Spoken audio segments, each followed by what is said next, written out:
watching The Organic Eccentric, a show dedicated to topics in organic land care. Today's show is about poison ivy, specifically removing it safely and organically. We're at lovely Wolf Park in Monroe, Connecticut. Over my shoulder you can see Great Hollow Lake. And today we have an expert in poison ivy removal, Cindy Campbell, owner of The Gloved Hand, a business that specializes in removing poison ivy organically. But before we meet her, I want to tell you why I'm doing a show on poison ivy. I feel like I've always had a love-fear relationship with poison ivy because of experiences I had as a kid.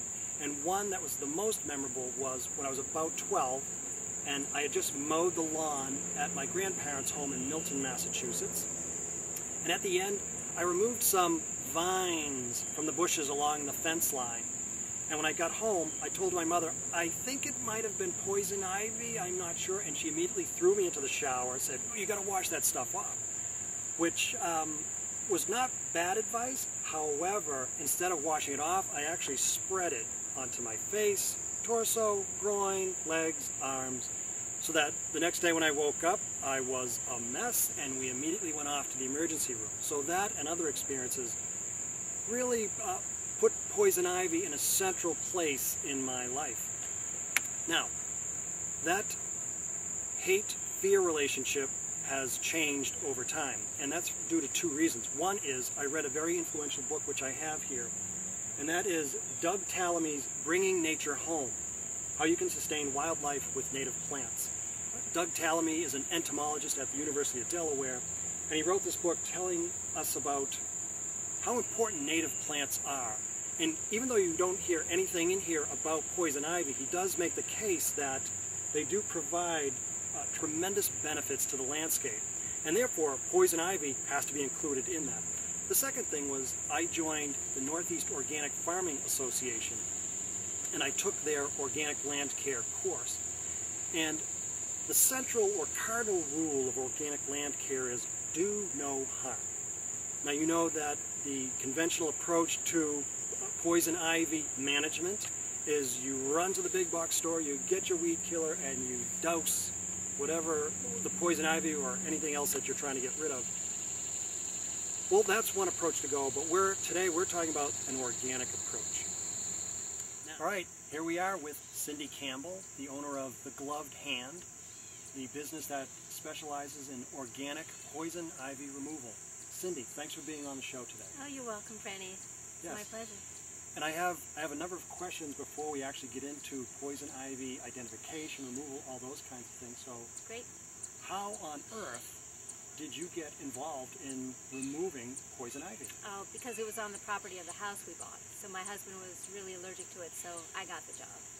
Oh, well, that's great. Yeah. So once I did my property, my neighbor saw it, and she asked me to do her property, and then her daughter's property, because the grandchildren were getting it from throwing balls into the woods. She said, please take care of my grandchildren. And so my parents started hiring me. You know, it just started to grow from there. And how long have you been doing it? Probably 20 years, and we bought the house in Oh, really? It's been that long? Oh, more. Yeah, we bought it in '88, so that's a long time ago. Right, that's great. Now, why get involved in something that seems so dangerous to the rest of us? Probably the same reason I did it for my husband. It needs to be done, and somebody who can handle it more safely than he can, for instance, it's the logical conclusion.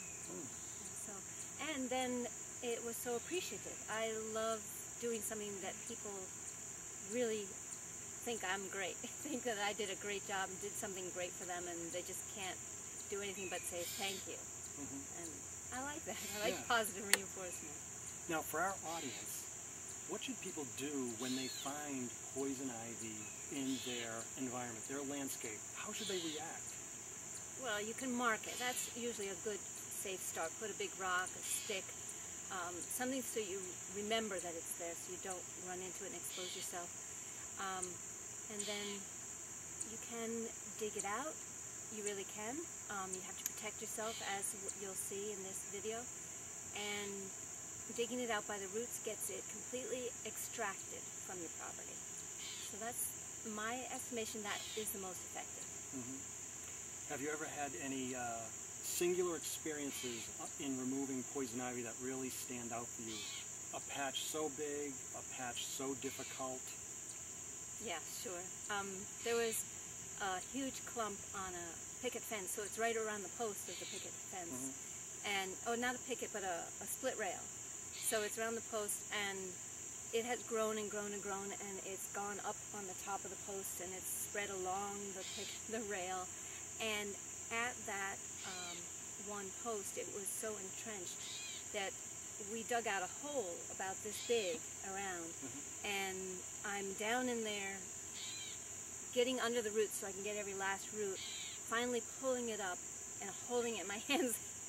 And it was a very hot day in the 90s, and I was wearing silk to keep myself cool, silk shirt. And when the next couple of days I came down with a rash on my 2 forearms, it wasn't the intense bubble rash, it was more like a smoother, just a redness that was itchy, because it was, again, through the shirt. But that was the one time when I had to use an over-the-counter medication to treat the skin. Which is something we're going to talk about in the show, what you need to do. Yes. Kind of out of left field, have you ever had dreams about poison ivy? I didn't know you'd ask that. Yeah. I only had one. Really? Yeah. I mean, besides dreams, in the beginning I'd be spending 3 hours looking at the leaf, looking for the leaf, you know, seeing it in the midst of everything else. And I'd close my eyes at night and see the poison ivy leaf on my eyelids. On your eyelids? Yeah, just, you know, the visual, the outline of it and everything. Right. But then during that time I did have one dream. And it was that the poison ivy, the essence of it, what it's generated from, you know, it was saying that it didn't intend to be harmful to humans. Interesting. And it's not that it said, you know, I'm sorry or anything like that. It just said we didn't want to be a problem. And that was kind of a response to my intense focus on the plant and working with it and not being antagonistic or afraid of it, but just getting to know it. I think that it just gave me that as a response in my own dream.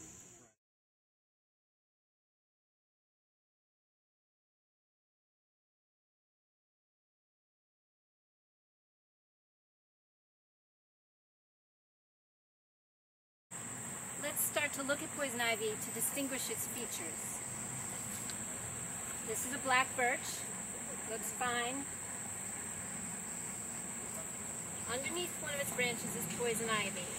Poison ivy likes a little bit of shade, so it is very healthy right here. The leaves are green, big, and some of them are shiny. I don't know if you can tell. The shininess is here, but down here, they're not that shiny. I'm not sure if that means these are older or newer leaves. Probably the older leaves are not shiny, the newer ones are, because that's how they are in the spring.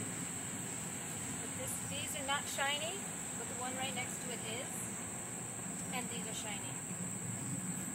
Now, the leaf itself, the identifier here, I'm going to rip off a piece.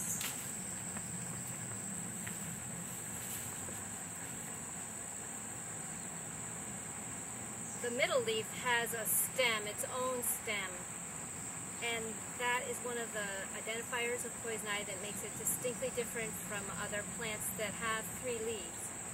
You'll see the strawberry leaf, this middle leaf is growing right out from here. There are the trillium plant, which is a 3-leaf spring flower. All 3 leaves come out from the same place. So that is a distinguishing feature. Now on this, it's such a big leaf that the stem is obvious and clear. In some cases, you might have to take a stick. You don't have your protective gloves on, you're out trying to identify in the woods. You might have to move it around a bit and manipulate it to see if you can tell, is there a stem for that middle leaf or not? I want to show you some leaves that are new baby ones. So we're going to look closely at these little tiny ones. They've got that redness, and in the spring they really show up as red.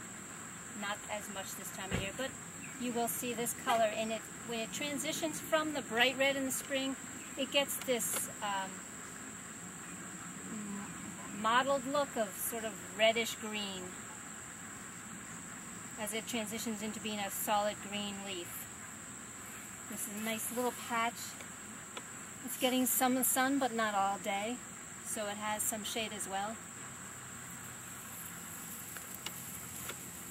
And these leaves are interesting. Let me pluck one of these out. This is the middle leaf, and it's got some damage to it.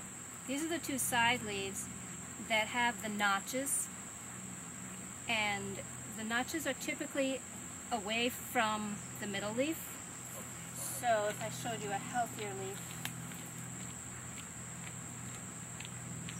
the bigger notches are on the outside of the set of three, and the inside of those two leaves have small notches in this leaf specimen, but they're not big notches. And there's more than one, and there's a few little, even tiny ones right at the end. But the majority of the notches are on the two outside bottom leaves that are opposite each other. The one that has the long stem coming off is the middle leaf, and it often has notches as well, but they're not normally as big as the ones on this leaf. And sometimes this middle leaf doesn't have any notches at all. Occasionally these leaves are fairly smooth and you can just see a very subtle indentation. But this is very typical of poison ivy leaf. And if you notice, actually let me show you two again. So you're seeing these notches, they're typical. These are a little bit more developed. Look at this pointing out right there. And these are very extreme notches. So you have variations to the leaf, and it goes on and on, from very few to no notches to a lot of notches. Closer we can look at the variation on the colors of these two sets of leaves. This particular set of three leaves is very pale. Look at the contrast between this set of leaves and this set on the same plant. These are the newer leaves, the very light pale ones, and in the spring they're bright red when they first come out, but they can go through a pale stage in the summer when they, I don't know, they're not getting probably as many nutrients, but the green leaves is more typical, but in combination you will see some of the lighter ones with the darker ones as the leaf grows throughout the summer. The plant is always producing leaves throughout the summer, and that's how you'll see it in the middle of July and August. It's right through this plant right here, and the darker ones down here on the ground. That's a pretty distinctly dark green. Sometimes that color pops out at me when I'm walking along because it is so dark, and there aren't that many leaves that get quite as green as a poison ivy leaf with the similar three-leaf shape.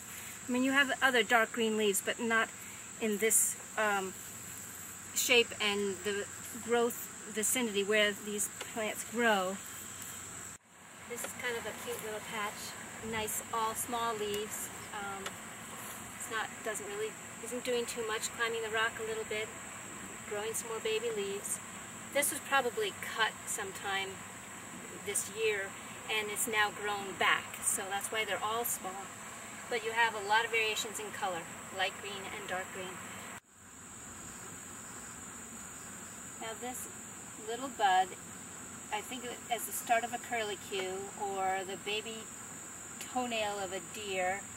You know, it just has a curve to it, as if a pinky toenail that gets bent out of shape. And there is no other bud quite like it. It gets this auburn brown color to it.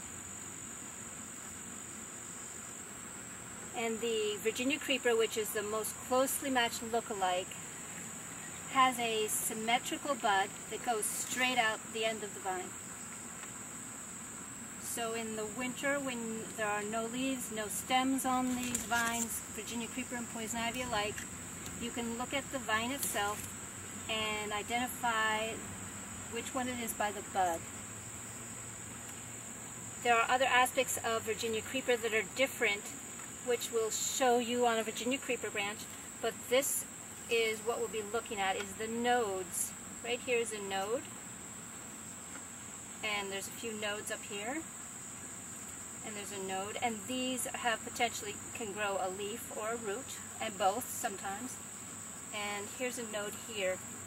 And what you'll notice on the Virginia creeper is the node is symmetrically showing itself on all sides, I believe, and it's big and it's more like a bead, you know, a squarish shaped bead that has a hole through it, so you can string it.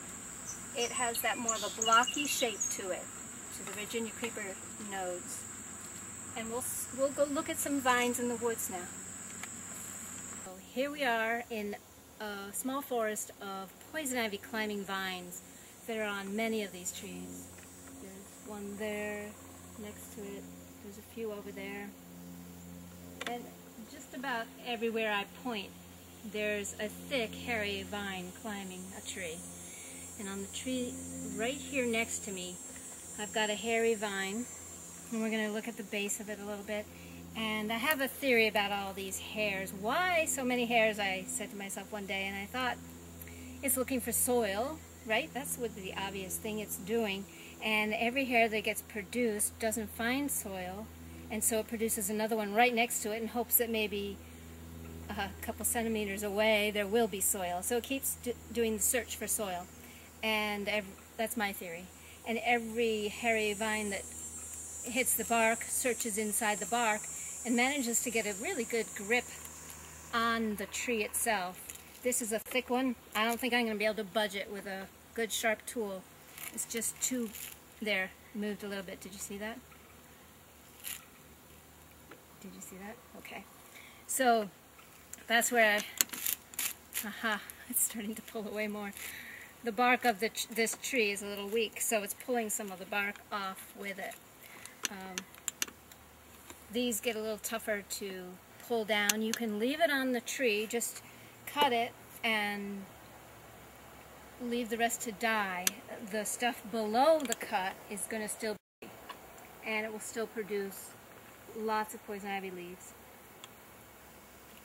If you leave it on the tree, who knows when this root will no longer have any urushiol that will contaminate a human.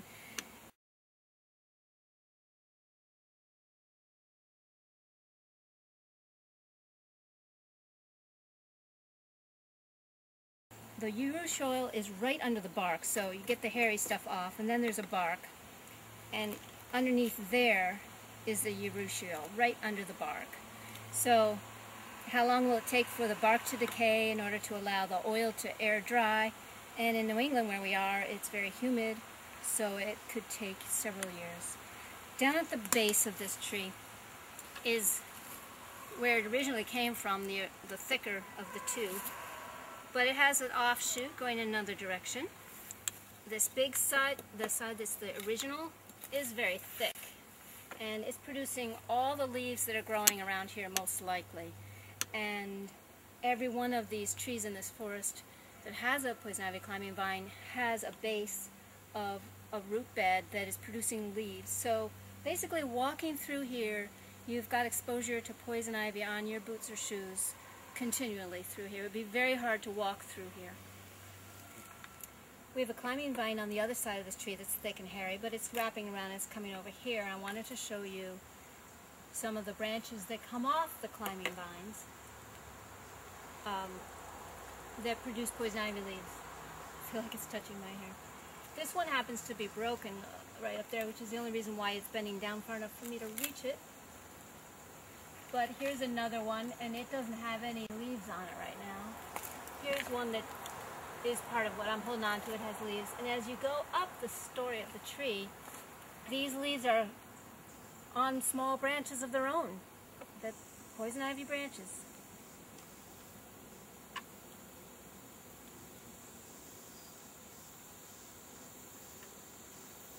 the very top is the pine tree.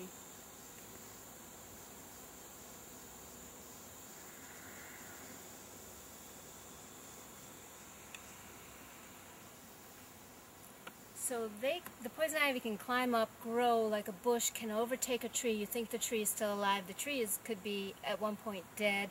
It's so infested with poison ivy. And these branches are coming out, taking in all the chlorophyll they need, and just growing very happily on a tree.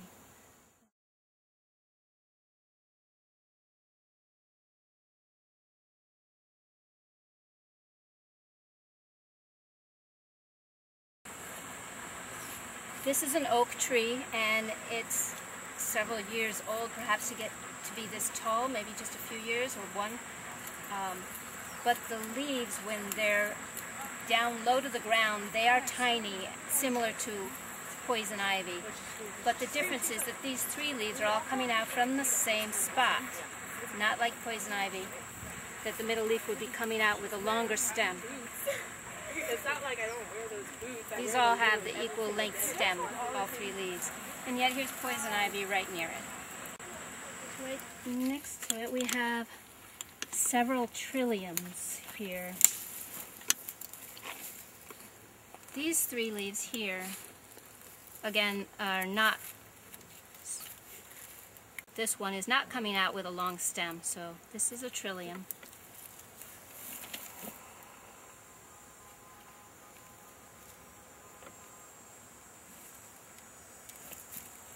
And we have some Virginia creeper right over here.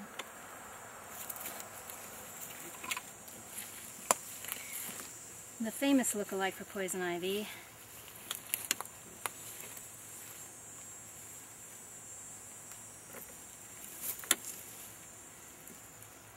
The nodes, I'll show you the leaves too, so we all know it's Virginia creeper. The nodes, as I was talking about earlier, more bead-shaped, thicker than poison ivy nodes. These down here are tubers, which happens in poison ivy also. The tuber fills up with stored energy when it needs to survive by doing that. Now right next to this Virginia creeper was the poison ivy branch that we were looking at, and I want to look at the nodes so you can see the difference. So here's the Virginia creeper node, and here are some poison ivy nodes. I'm going to find some brown ones. They're not big at all. They don't bulge out. They're not bead shaped like these here. This one's a little bit bead shaped. There's a thickness right there and right there. And this poison ivy one has a node here, but it's not all the way around the plant. It's coming out one side. The Virginia creeper is pretty much a node all the way around the vine. So in the winter, the fall, early spring before the leaves come out, you can tell poison ivy versus Virginia creeper by these more diminished profile in their nodes, and also by those buds that we looked at earlier. There aren't a lot of buds this time of year, so it's hard to find too many examples of those. So here's something else where I'm going to call bramble, and the leaves are three, and they look like poison ivy in a way. They've got the longer stem for the middle leaf. There's some sawtooth here, but there's some notches, plus too many sawtooths for poison ivy, and there is sawtooth on the upper side as well of this leaf, and there's just a lot of sawtooth around here, but really distinct. On this vine you can see the thorns, so this vine is going to produce a berry most likely, and poison ivy never has a thorn on it. It's missing its paired leaf right here, but you'll see it over here. There's one leaf, two on the side, and then two more. So this is not poison ivy, even though you may see the first three leaves and think, gee, it looks a lot like poison ivy. It's got the long middle vine. The edges aren't quite defined. You can't tell exactly what, the notches are not distinct. So it doesn't really have notches, but it looks like poison ivy there. just follow the vine down and check it out, and you'll see on this lower one, it's got the 3 and then the 2, so that's 5.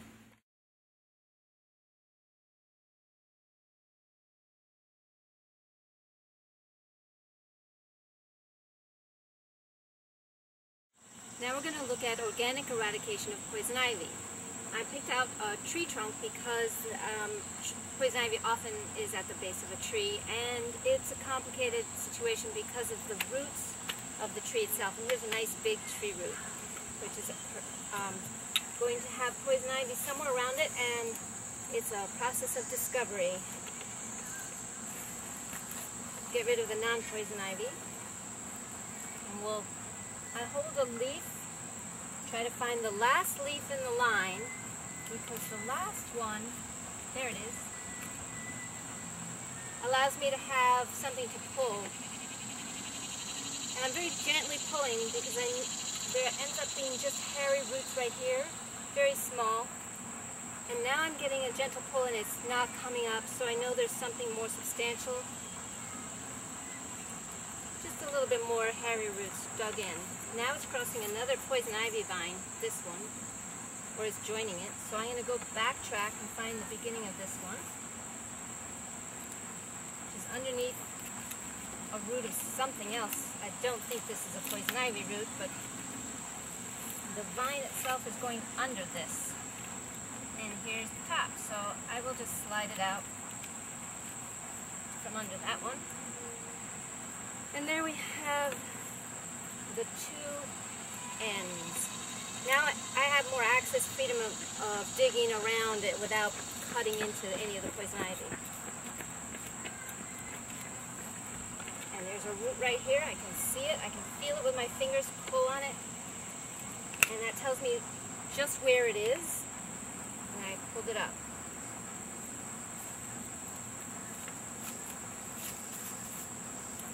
It's very effective to little clearing of the area because the vine is low, very shallowly buried in the dirt. But it's good to get the surface stuff out of the way so you can see which direction it's going and what's going on. Now I'm running my left hand along the vine because I want to find where there's a root going into the ground without breaking it. Now this one is so tiny you can't even see it probably. It's a hairy root. Hairy roots, I don't believe, have enough energy stored in them by themselves to grow another vine all on their own. So I don't worry about the small ones. I figure the size of poison ivy vine, that if I broke it, like if it was going into the ground, it was a root, and it was as thick as this runner, then I would dig it all out because this is the typical size of poison ivy, so I'm assuming that it has typically enough energy to survive in the ground because it has soil, water, and a little bit of energy in it. It's probably got enough to grow. So I try to get anything out that's the thickness of a typical runner or larger. Sometimes I err on the side of caution and get out ones that are a little thinner than this one.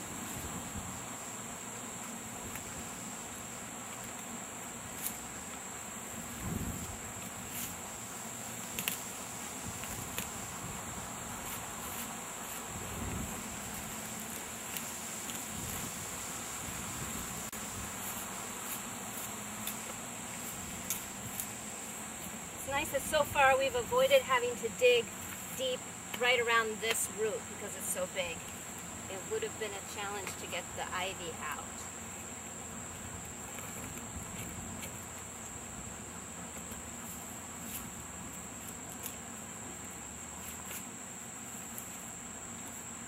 I'm not sure which direction this is going right here. Maybe down. Maybe it's got a fork in a couple directions. There's leaves here, there's leaves here.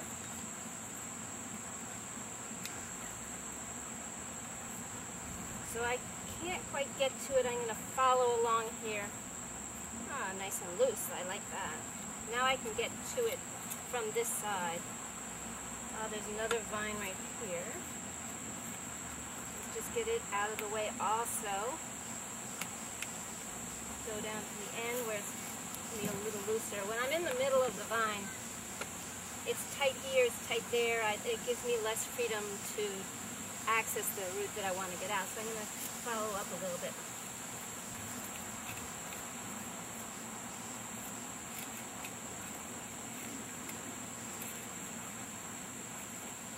Now we're heading towards the tree, danger zone. Ah, but it's just going up the tree, very gentle.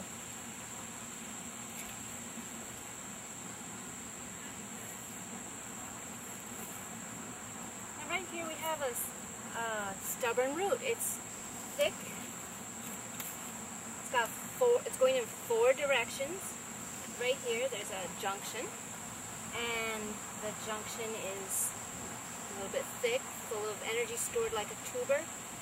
And some of the vines, one of them is a little bit thicker. 2 of them are thicker than the typical runner size. So these are a little bit more established. I'm getting closer to where the source of this particular vine probably is. And it's going to be the most entrenched spot. And this is where we might get into some complications with the tree itself.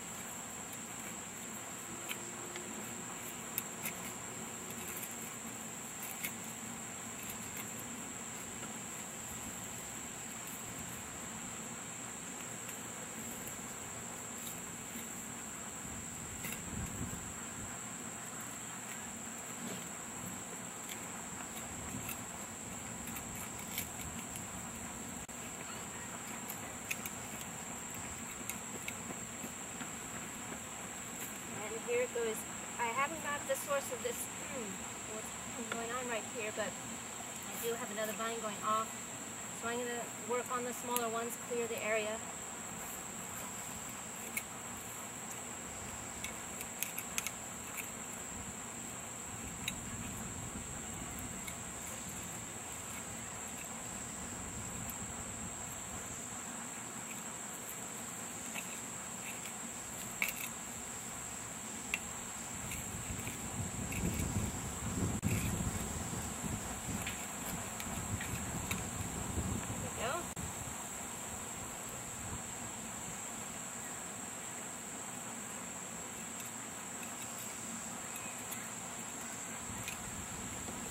It's like I'm an archaeologist on a dig, just dusting off the vine so I can see what it's doing, which direction it's going. I don't want to be just wildly digging in there and cutting a vine, sometimes not even knowing it.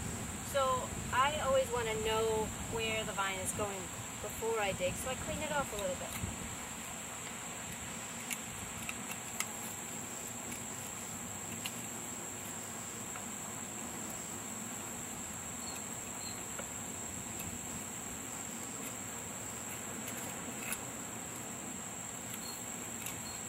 This one is going that way. I can feel it with this pointer finger here. It's going up this way.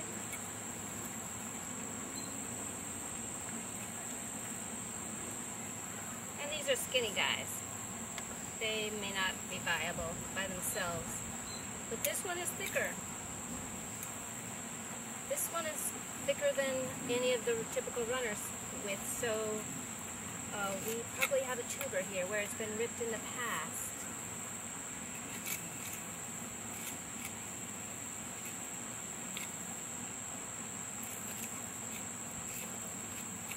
Once they're thicker, they go down deeper, they're harder to remove.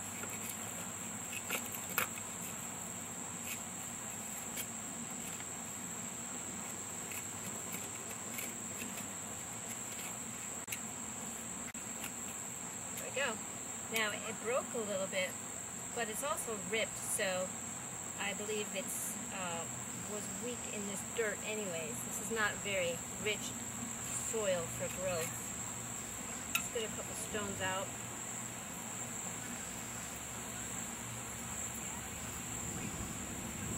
And because I ripped it down right there, I'm just going to tap the air out of the dirt.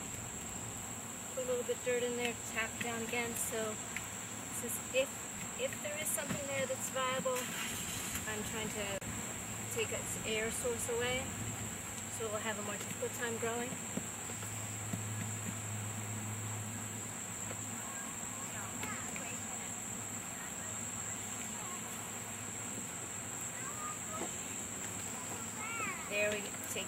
runner off there, and we've got that end loose, which is good.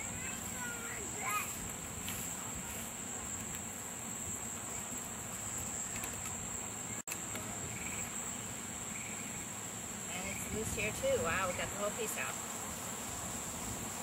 Alright, we'll make a little pile of just poison ivy to bag it up later. There's other roots going by, and you can't always tell that they're actually attached to the poison ivy and are poison ivy themselves. They may not be, but this one is. It's got a poison ivy leaf. Here it is. So there's 5.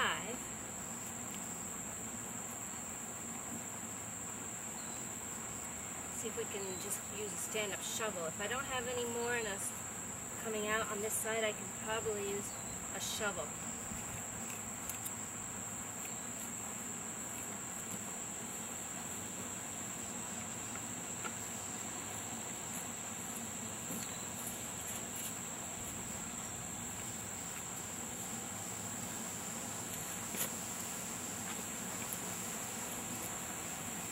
For the shoveling, I don't like to just go shallow and lift up too much. I like to get down as far as I can, straight down.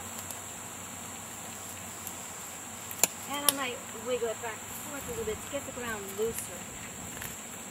I don't want to rip the poison ivy root that's way down there. So we'll loosen up all the dirt that's on the shovel there and pull it out.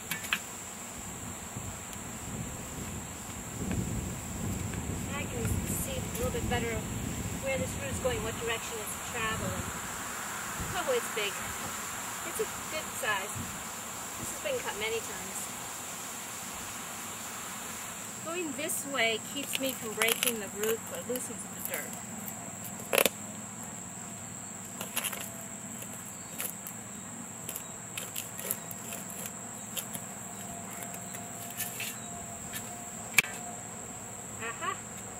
Did get broken, but it's a skinny thing, skinnier than the typical runner, so that's good. And the whole piece looks like it's coming out now.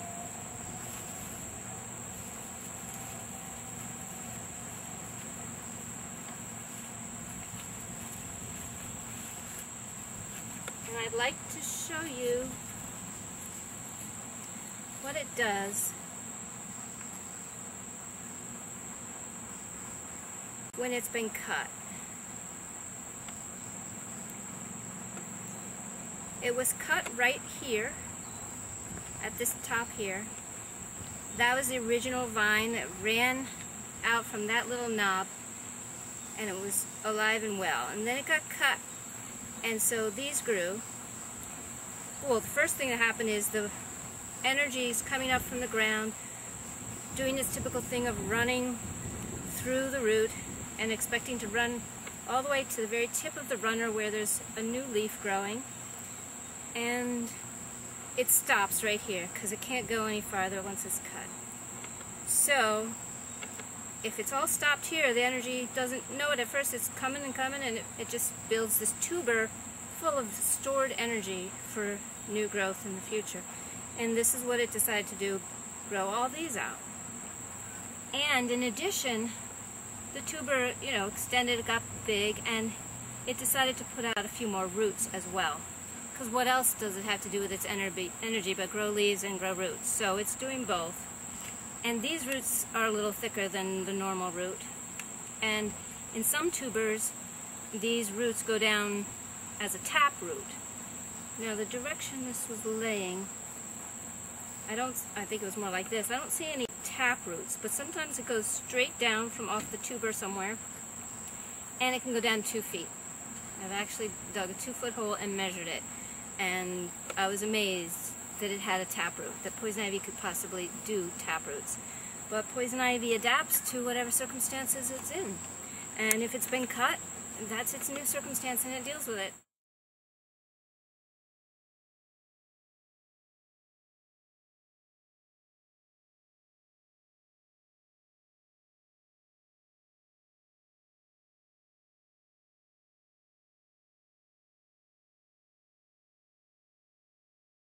Why do we need to prepare before we go out and remove poison ivy?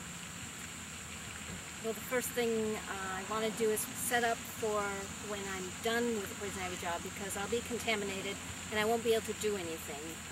So all the preparation that I do now, a lot of it will be for that point at the end of the job.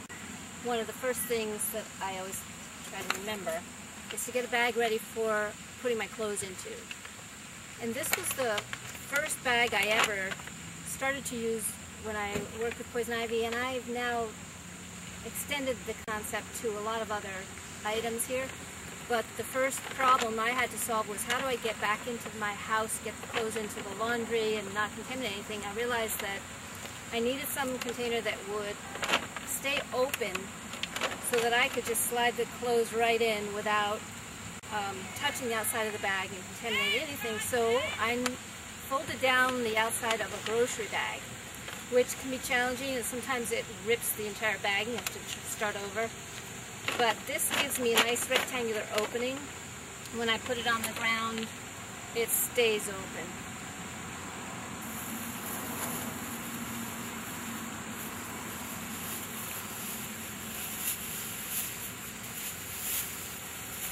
One other thing I use for the clothing bag is a grocery bag, and you'll see at the end, I wrap it up, tie it off, and it's very easy to throw in the back of my car, take back to the washing machine, and dump it into the washer.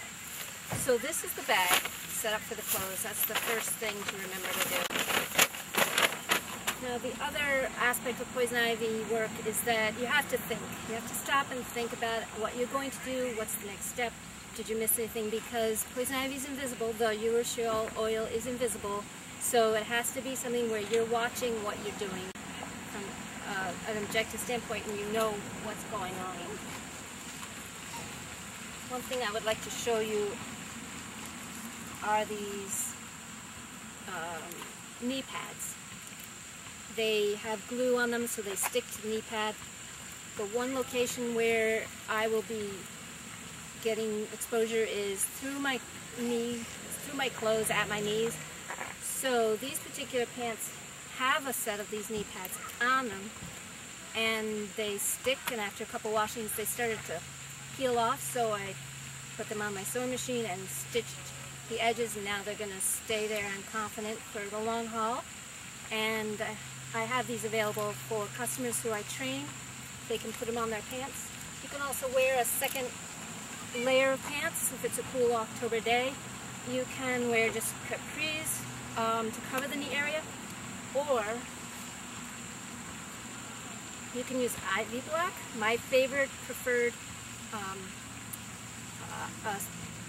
what would you call it? My preferred method for protecting myself when I need extra protection. If I have a thin sleeve shirt, like a silk shirt on because it's so hot, I'll put this all over my forearms. And if I have a pair of pants without a knee pad and nothing underneath the pants, I will cover my knees with ivy block. It's a preventative. It stops the urushiol from being able to be active on my personal skin, my body oils, so they don't blend. I also have a container of wipes, and it's the same thing as isopropyl alcohol. I took the label off so I could clearly see my writing that it's a clean and clear of oil. This is not a baby wipe in the baby diaper aisle that has aloe on it. This is in the first aid aisle near the Band-Aids. And a lot of stores actually don't sell isopropyl alcohol in the wipes form. So you have to hunt around. Just there's a few stores that do.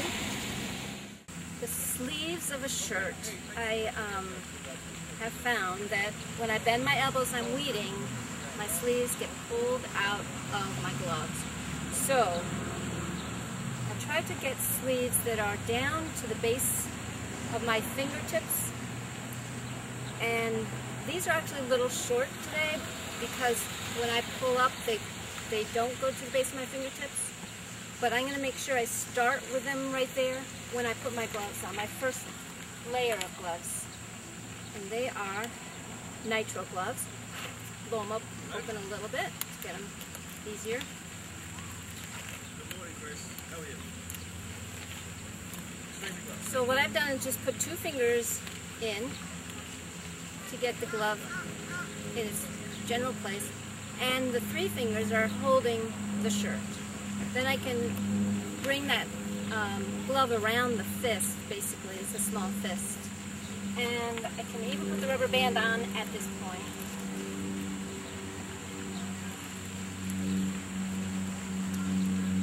It's an extra precaution that I started early on before my sleeves were as long as they are now, and I find that it's still useful sometimes to keep that glove and that sleeve intact the way I want them.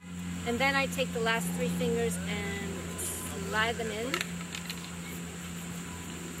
Then the glove is on fairly deep, and my original sleeve is still up here. And I'm going to put my boots on.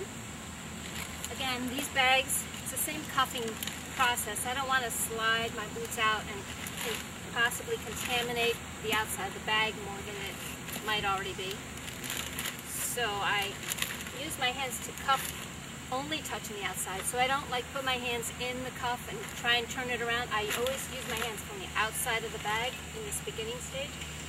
Check to see which, that's my left foot. But yeah. Now I keep my pants outside of my boots because I found too much dirt was going down the inside of my boots over time. So my pants slide on the outside. Alright, so the last pair of gloves. Show the 2 here.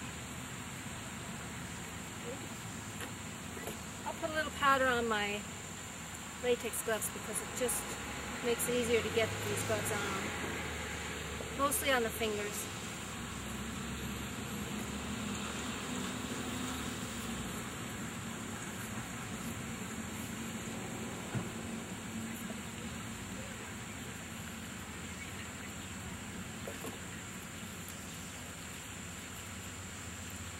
Any contamination these blue gloves have, now I've got these washed gloves. Now I am confident, I'm absolutely contaminant free, I can touch anything I want with these until I start working and touching my tools. So I think that we're done for this stage of the game.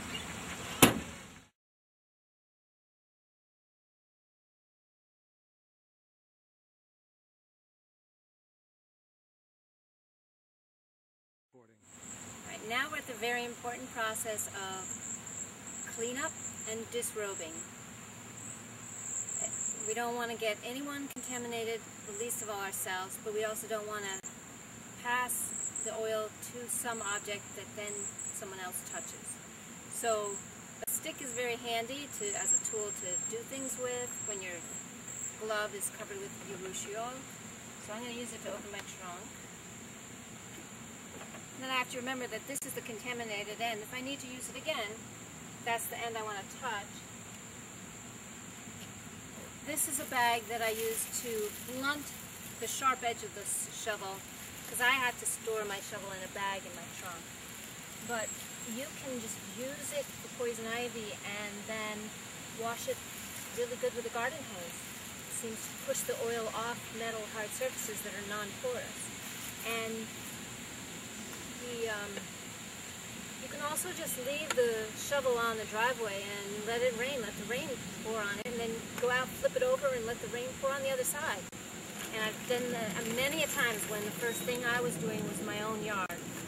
I left my boots out in the rain, and then I'd go flip them over, and I left all my tools out in the rain and would flip them over. And now I can take my gloves off, and I slide them off equally so the 2 gloves come off at the same pace and at the same time so that I can use each glove to work on the other one. When they're both ready to drop, I let them go. And these gloves are fairly clean. I did touch the outside of some bags earlier today with these gloves, so I wouldn't trust these to be 100% clean. But they're going to be adequate to do a number of things that I need to do. And I want to start with maybe the least contaminated thing, so that these gloves build up to being the most contaminated that they're going to get. And the first thing I want to do is get the next most contaminated thing off of me: the pants, the sleeves, my boots.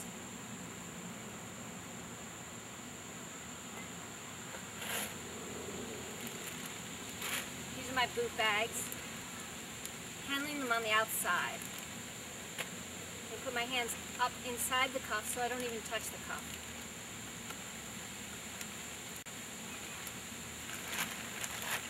My boot is now safely protected in the bag.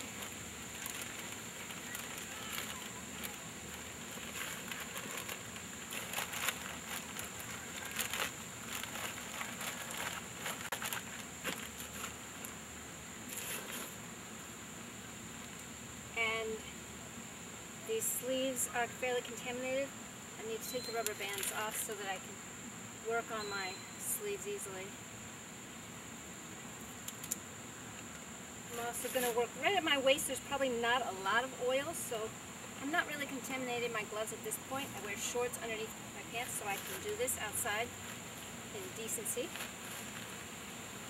And I can put my hands right on the top of my boot, but I'm touching my boot through the inside of my pants, which are oil-free. I'm going to do that with the other boot.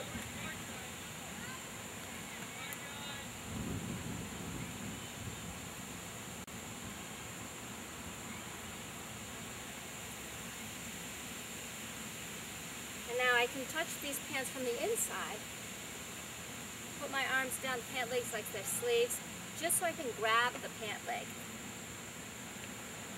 Ball it up, because I want to leave these pants turned outside, the right side out, because that will clean the most oil in the washing machine.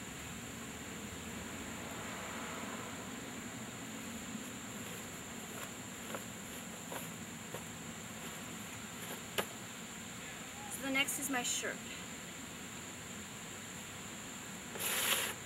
And I'm going to also remove my socks just in case anything got in there.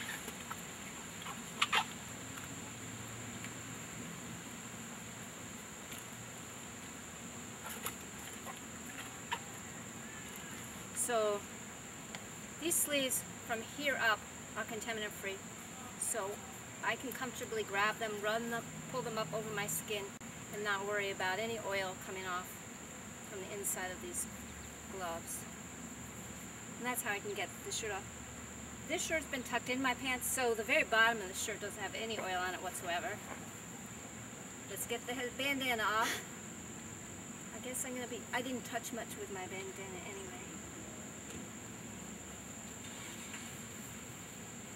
And we're done. Got the shirt. And we'll make sure the outside of the sleeves stay on the outside. Don't get turned inside out. You can even push it down because I'm on the inside of the shirt, so I can push and manipulate things in there. And that bag will be ready to pack up. And my gloves are now ready to just touch outsides of these bags. And this is where I could do the cuff. I fold the cuff back up. And I do it from the outside of the bag, so I'm not touching the inside of the cuff.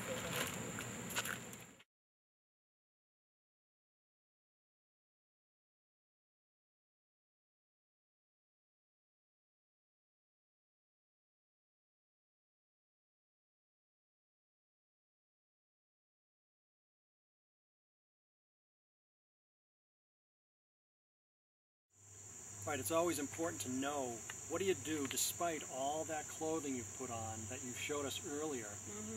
Sometimes you still get some on you. Cindy, what do you do once you feel like you've been contaminated in some way? Well, I've got a couple remedies here with me. And these are remedies people can find easily? Well, once the rash has already taken place, I'll use homeopathy. These are rhus toxicodendron, the Latin name for the poison ivy plant. And they come in different strengths. You can get them at the health food store. So these are really helpful. They take the itch right away. Oh, really? Yeah. And I take it orally. Don't even have to worry about this. It'll stop itching in a couple minutes. Wow, great. Now, what about when I'm in the field and I know I got like a brush of a leaf on my face or something like that, which happened recently. I had a twig that was cut and it hit my chin.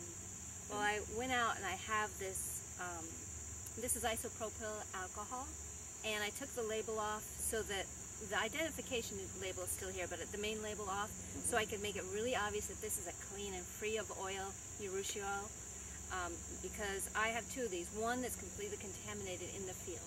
So when I got this on my chin, I took my contaminated jug, which I always have handy when I'm working in poison ivy, and I try not to contaminate with my gloves. I've got my poison ivy gloves on, and I try to reach through and just touch the end of this and pull it out and use it to rub down the spot. And can I just show folks that it says clean and free of oil, so you've really marked that up so that people will know. You'll know. Yeah, I don't want to forget. You know, I need everything to really self-direct me all the time because it's an invisible thing. Right. Oh, excellent. So when I grabbed the thing, I noticed that it was open just a little bit. So I thought, oh, it's going to be dried out a little bit. So I do have also a contaminated jug of this and a clean jug, again, clean. And I can pour a little bit on it if it's dried out, and I can also use this to fill up a spray bottle. So I can have isopropyl alcohol handy. I can get a little bit of a higher dosage, you know, a lot more alcohol on me, and then follow up with a wipe and rub it off. Spray, then wipe. Yeah. If it's on the face, you can spray the wipe and get extra spray on the wipe. Okay. And I also have And would you say that those are very important? I swear by this? Okay. Yeah.